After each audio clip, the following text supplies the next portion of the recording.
Airship ऐसा aircraft है जो सिगार के आकार के गैस बैग की तरह होता है। इसका जिक्र इसलिए किया जा रहा है क्योंकि 6 मई 1937 को ही जर्मनी का मशहूर पैसेंजर एयरशिप हिंडनबर्ग हादसे का शिकार हो गया था। हिंडनबर्ग के अंत के साथ ही एयरशिप युग का अंत हो गया था।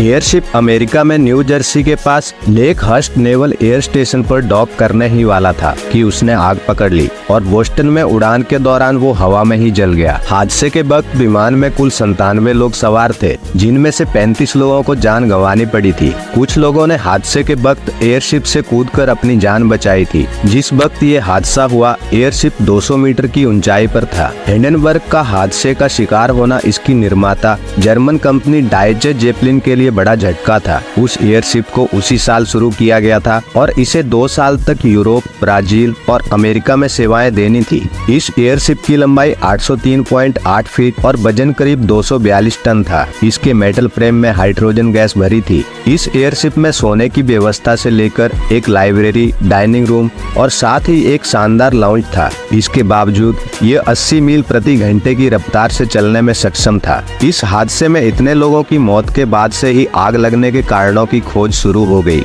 एयरशिप हादसे को लेकर एक बार शक की सुई अमेरिका की ओर घूमी और कहा गया कि अमेरिका द्वारा किए गए तकनीकी हमले के चलते ये हादसा हुआ, लेकिन ये अफवाह ही साबित हुई। हालांकि हादसे की असल वजह आज तक साफ नहीं हुई। बहुत लोगों का मानना था कि तेजी से आग पकड़ने वाली हाइड्रोजन गैस की वजह से ये हादसा हुआ। कुछ जर्मन लोगों ने नाजी शासन पर हादसे को लेकर सवाल उठाए और आशंका जताई। वहीं नासा ने अनुसंधान में बताया कि पोत के बाहर कपड़े पर लगे ज्वलनशील वार्निश के चलते यह हादसा हुआ। एक दूसरी थ्योरी के अनुसार जब एयरशिप न्यू जर्सी पहुंचा तो मौसम खराब हो गया। एयरशिप ने लैंड करने की कोशिश की, लेकिन पहले प्रयास में फेल हो गया। एयरशिप की लैंडिंग बहुत मुश्किल होती थी। कंट्रोल रूम से कहा गया कि वह तूफान से दूर जाकर आसमान में उड़ता रहे और थोड़ी देर इंतजार करे। मौसम ठीक होने पर फिर से लैंडिंग की अनुमति मिली। एयरशिप लैंडिंग साइट की तरफ बढ़ रहा था, लेकिन कुछ ही देर में हवा का रुख एयरशिप के खिलाफ होने लगा। अब 2 विकल्प थे।